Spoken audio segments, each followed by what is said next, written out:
Sem dados você é apenas uma pessoa com opinião, já dizia William Deming. Bom, no que consiste o nosso trabalho? Nosso trabalho consiste exatamente nisso, em levantar dados para orientar o tomador de decisão. Então nós trabalhamos em duas vertentes. Então temos dados eleitorais e dados da cidade. Dados eleitorais consistem em, nós pegamos dados do TSE e do TRE. No TSE nós pegamos dados de zona eleitoral e de sessão eleitoral, e no TRE nós pegamos os dados do local de votação. Nós concatenamos os dados e levantamos, né, dentro de uma plataforma, o número de votos por bairro de determinado candidato. Geralmente, as análises que são feitas hoje são o número de voto por zona eleitoral. Infelizmente, esse dado ele diz muito pouco sobre a região, porque tem inúmeros bairros com zona eleitoral semelhante. Então, para o candidato fica muito ruim essa análise. Então, nós aprofundamos a análise ao nível dos bairros. Então, nós sabemos exatamente quantos votos tem em determinado bairro. A outra vertente do nosso trabalho é fazer levantamento de dados da cidade. E aí nós levantamos dados de educação, saúde e de violência, né? São dados policiais. Bom, então vamos lá. Então nós criamos o laboratório eleitoral. No que consiste o laboratório eleitoral? Ele nasce na ferramenta de instrumentação política eleitoral, auxilia os candidatos no desenvolvimento das campanhas eleitorais com fornecimento de informações geográficas, ou seja, os dados que nós apresentamos são informações geográficas e estatística. Analisando essas informações geográficas e estatística, o candidato consegue tomar uma decisão no que tange a sua campanha. Então, entre as demandas supridas pelo laboratório eleitoral são análise de concorrência partidária, nós analisamos os prós e contras de cada partido, como é que esses partidos estão sendo vistos pela sociedade, pesquisas eleitorais, resultado da eleição e por aí vai. Mas vamos diretamente à plataforma para a gente ganhar tempo. Bom, então nós fazemos um levantamento de mapa. Nós temos aqui o Eliseu Kessler, que foi um candidato que nós analisamos. Bom, nós percebemos, dá para ver que a gente consegue analisar cada bairro. Por exemplo, a Barra da Tijuca ele teve 96 votos, em Guaratiba 351. Como é que nós retiramos esses dados dos bairros? Nós concatenamos as informações que vêm do TSE com as informações do TRE. O TRE nos fornece dados geográficos, que são dados dos locais de votação, e o TSE nos informa, nos apresenta dados das zonas eleitorais e da sessão eleitoral. Então nós concatenamos essas informações dentro de uma planilha, e dentro dessa planilha nós conseguimos extrair dados geográficos. E aí a gente consegue definir exatamente quantos votos o candidato teve em cada bairro. Nós já fizemos isso para o Rio de Janeiro. Aqui em 2016 nós temos os 1.600 candidatos, está todos eles aqui. Então vamos analisar o Eliseu Kessler aqui. Eliseu Kessler ele teve 3.000 votos, nós em Campo Grande, né? Mas ele teve mais votos em toda a cidade. Em toda a cidade ele teve 10.679 votos. Então é um candidato que foi eleito. E aqui nós vemos que ele é uma pessoa na política ligada à igreja e ligada à Zona Oeste. Então, se eu tenho uma pessoa na política, estou me candidatando agora em 2020. Eu sou uma pessoa na política ligada também à igreja e me chamam para atuar na Zona Oeste. Aí eu tenho que analisar. O Eliseu Kessler vai vir também em 2020? Vale a pena eu ir para lá, uma vez que ele já está estabelecido naquela região? Então eu procuro os espaços dentro da cidade onde ele tem uma pessoa na política parecida com o meu, mas onde ele não tem uma força de atuação tão presente. Assim eu consigo definir quais regiões da cidade eu consigo recolher votos. Vamos pegar um outro candidato qualquer. Adriano Couto. Então analisamos aqui. Vamos lá. O Adriano Couto teve 181 votos. Em Realengo, no total, ele teve 928. 929 votos ele teve no total. Ele é um candidato da Zona Oeste, ele teve grande presença aqui na Zona Oeste. E é um candidato que eu, tendo cerca de 1.000 votos, eu posso chamá-lo para compor a minha campanha em 2020. Claro, se ele não fosse candidatar em 2020, eu tenho que fazer essa análise. Eu posso ele para compor a minha campanha e ele transferir os votos dele da Zona Oeste para mim. E aí a gente pode analisar qualquer um dos 1.600 candidatos já estão aqui, já prontos para ser. A gente pode, por exemplo, vamos pegar uma outra pessoa aqui que foi eleito, Ítalo Ciba. Então nós vemos que ele teve muito voto em Magalhães Baixo. Então nessa região aqui, eu sei que o cara está presente, então o cara vai me chamar para ir a Magalhães Baixo. Eu tenho os dados aqui de quantos votos tem em Magalhães Baixo. Esse cara, muito provavelmente, ele pegou mais de 50% dos votos em Magalhães Baixo. Então, me chamam para ir a Magalhães Baixo, né? Eu sei que eu tenho meu recurso, está mínimo, está ali fechado. Eu moro no outro lado da cidade, e aí eu teria que consumir recurso financeiro e tempo para ir a Magalhães Baixo. E aí eu olhando essa plataforma, ó, não vale a pena eu ir para lá, vamos atacar outras áreas da cidade. Então eu tenho o tree map, né, que é a árvore de mapa de um determinado candidato. Vamos botar aqui de uma outra pessoa, Adriano Couto mesmo.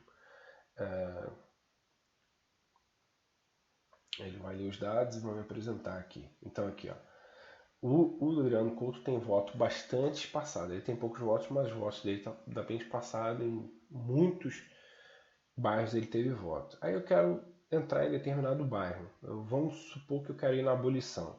E aí eu consigo contar quantos votos teve na Abolição. Seleciono a Abolição e eu vejo, ó, na Abolição teve 471 votos nulos, no que tange vereador. Eu não tenho prefeito selecionado, só vereador. 219 brancos. E o Carlos Bolsonaro foi quem mais teve votos na abolição. Então 114, Rafael Aloysio Freitas 108 e por aí vai. A gente consegue analisar. Vamos botar Barra da Tijuca, por exemplo. Eu quero só analisar a Barra da Tijuca para saber como é que tá os votos lá. Então a gente teve nulo 6.000 votos e o Carlos Caiado foi o que mais teve voto lá. Isso aqui é muito importante, saber que são 6.000 votos nulos. Isso aqui para um candidato entrante no processo, que ainda não participou de uma candidatura anteriormente, ele consegue atacar prioritariamente esse voto nulo aqui, tentando converter o voto nulo no voto a seu favor. A gente consegue analisar a quantidade de voto de cada candidato. E aí, por exemplo, eu quero saber todos os candidatos que tiveram abaixo de 2.000 votos. E aqui eu quero selecionar. Então eu quero analisar candidatos que tiveram abaixo de 10.000 votos. Então eu pego a minha régua, diminuo aqui até 10.000, eu posso escrever também. Eu quero botar aqui 10.000 votos. Então todo mundo que teve menos de 10.000 votos, eu seleciono. Então aqui, ó, todos esses candidatos aqui tiveram abaixo de 10.000 votos. Quando você vir o nome do partido, é porque isso são votos em legenda. Então o PDT teve no total 9.125 votos de legenda. Então esses são os dados que eu consigo levantar dos 1.600 candidatos que tiveram para o Rio de Janeiro. Teve candidatos que tiveram 2.000 votos apenas. Então são dados que a gente consegue desenvolver e apresentar para o candidato. No que tange a partido, nós queremos ver em quais partidos tiveram menos ou mais votos. E eu também consigo, com a régua, definir quais os partidos que eu quero analisar. Bom, esses são dados eleitorais. Nós levantamos também dados sobre o Covid, e aí relacionado à cidade. Nós fizemos aqui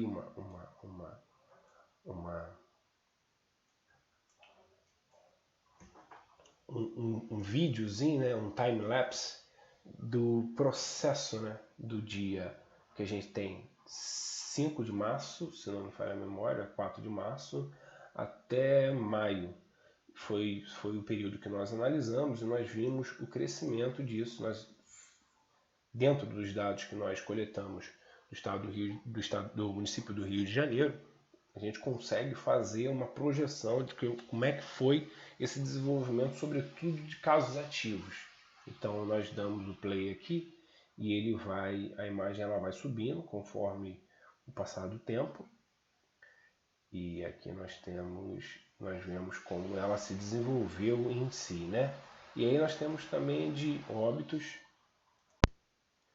Então nós temos também o relacionado a óbitos, a mesma projeção, né?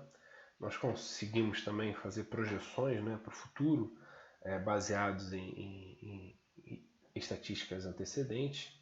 Então ele vai levantar, né, a consulta, ele vai fazer a consulta, demora um pouco.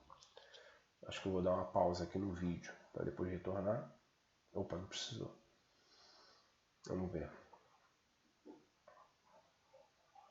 Então ele me entrega aqui o número de óbitos totais. Ele está desenvolvendo aqui os dados.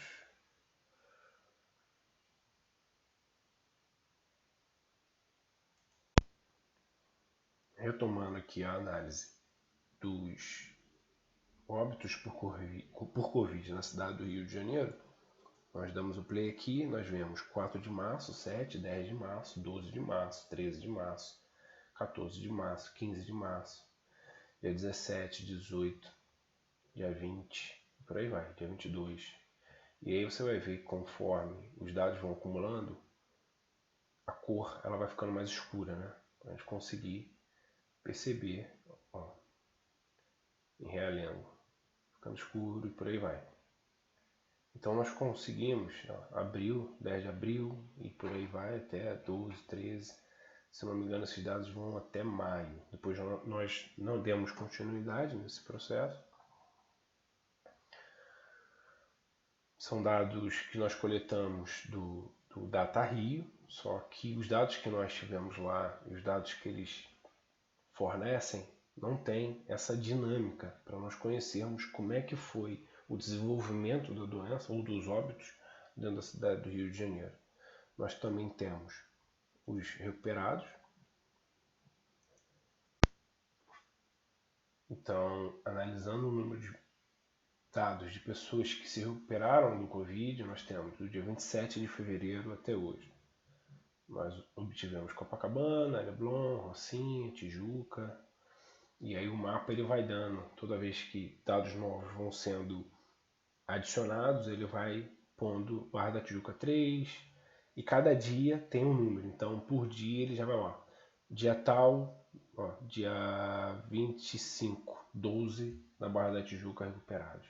E aí, sucessivamente, ele vai engrossando os dados. Conforme ele vai engrossando os dados, ele vai mudando a cor para dizer que determinadas regiões teve um número alto de pessoas que tiveram Covid, mas que o número de recuperados também foi elevado.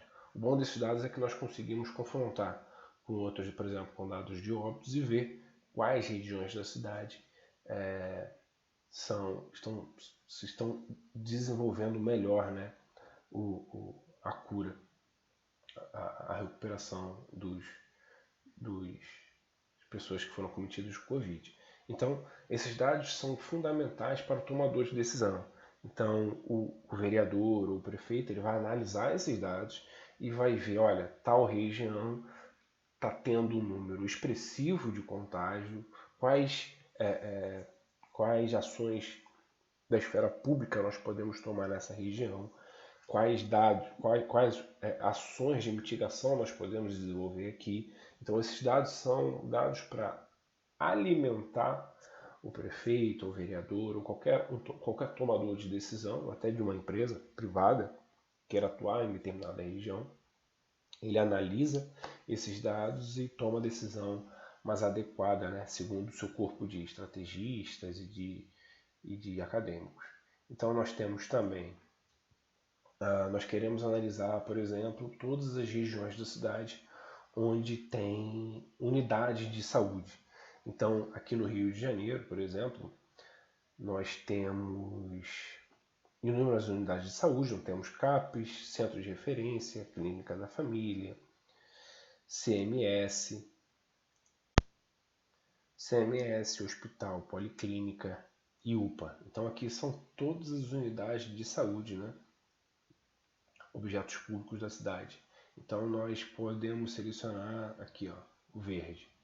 Então eu sei que ele está em Jardim Sulacap, sei o endereço, o nome do local e o que ele é, que tipo de unidade ele é. Que é CAPS, eu tenho o telefone de lá também, então o tomador de decisão ele consegue ligar para a unidade. Então eu quero, por exemplo, na Barra da Tijuca, eu sei que na Barra da Tijuca nós temos um hospital e aí eu quero o telefone do hospital. Então nós fornecemos aqui o telefone do hospital, o endereço, o nome do endereço, né, o Lourenço Jorge, e aí sucessivamente para todos os bairros do Rio de Janeiro. Eu posso encontrar determinadas vazias, a gente tem aqui Vargem Grande, que não tem unidade, mas há necessidade, existe um adensamento populacional que necessite de uma unidade de saúde. De semelhante modo, nós temos também unidades educacionais. Nas unidades educacionais, nós temos a escola municipal, ele diz se é uma escola municipal, se é uma creche, se é um CIEP, se é Centro Municipal de Referência Educacional. E aí ele me diz o nome da escola, Escola Municipal Abraão, o telefone da escola. Nós conseguimos, dependendo do nível de dados que o município tem das suas unidades, nós conseguimos adicionar o nome do diretor do colégio, quantas vagas existe disponível no colégio. Isso ajuda o tomador de decisão a analisar quais lugares da cidade necessitam de mais unidades educacionais e qual o tipo de unidade educacional é demandada em determinada região. Então nós nós já analisamos aqui dados eleitorais, dados da cidade. Esses são dados que nós levantamos e fornecemos ao tomador de decisão para ele tomar a melhor opção na sua atuação de fato. Ele apresenta isso aos estrategistas da sua unidade municipal ou um vereador ou um outro agente público, e esses agentes públicos, em concordância, analisando os dados, vão tomar uma decisão definitivamente melhor da que se ele não tivesse esses dados, né? Foi o que nós falamos no início. Não adianta nós acharmos como determinada região da cidade, acharmos o que ela está demandando de fato. É bom a gente ter a real noção das demandas daquela localidade. Então, o nosso trabalho, basicamente eleitoral, a gente analisa os espaços de atuação e perfil temático, a gente avalia a localidade onde o candidato tem atuado, nós vemos se ele se encaixa naquela localidade, se há algum tipo de experiência da vida naquela localidade, nós definimos novas localidades segundo critérios específicos. Às vezes o candidato ele está ligado a uma localidade, mas o discurso natural dele pode ser que se encaixe a outras localidades também da cidade. Então nós vemos o encaixe adequado do perfil temático, se existe vazio eleitoral no qual nós podemos indicar o candidato a atuar, as novas fronteiras dentro da cidade, infiltrações em regiões do para-estado, isso é uma região mais sensível, mas que pode ser trabalhada, e qual o perfil adequado. Nós também fazemos os estudos eleitorais, conjunturas e coligações, levantamento das existências de candidatos da velha política.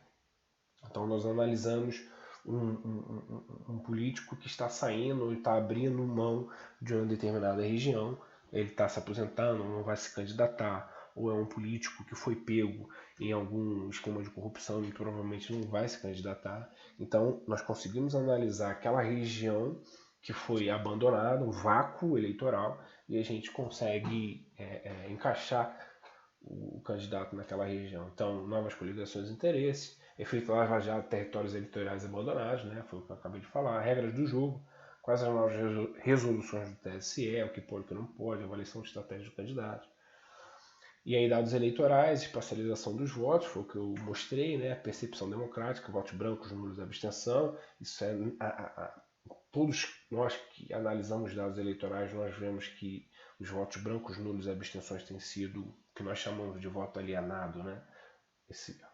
A junção entre votos brancos, nulos e abstenções, esses votos alienados estão crescendo cada vez mais na cidade do Rio de Janeiro. E não só no Rio de Janeiro, mas no estado e na nação como um todo. Especialização, filiados e humor do voto. Então, nós fazemos os infográficos, e isso aqui são dados em Excel, que nós levantamos todos os candidatos. Isso aqui foi para 2018, foi um dado que nós temos aqui já levantado. Então, por exemplo, deputados estaduais, nós vemos que em 2010 o Marcelo Freixo teve 115 mil votos e ele teve um acréscimo de 250 votos. Ele teve um crescimento de 116%. O Wagner Monte, por exemplo, ele saiu de 300 mil votos para 113 mil votos. Então, é um decréscimo de 62%. Então, nós analisamos esses dados todos. O Flávio Bolsonaro aqui, ele só concorreu em 2014, então não tem variação.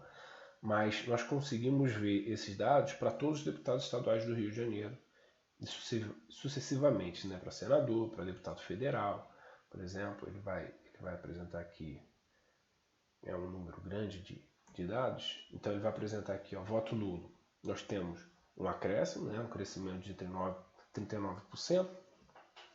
Voto branco, 22%. Nós temos o Jair Bolsonaro, que saiu de 2010 de 80 mil votos para 266. O Chico Alencar, de 168, perdeu aí 16% de participação no Estado.